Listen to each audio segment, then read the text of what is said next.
পুরাতন একটা ট্রলি গাড়ি বিক্রয় করা হবে। গাড়িটার দাম হলো গিয়া আপনার 1,60,000 টাকা।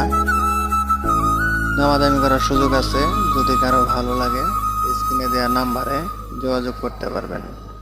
জান্নাত engineering workshop, Sherpur town, Sherpur.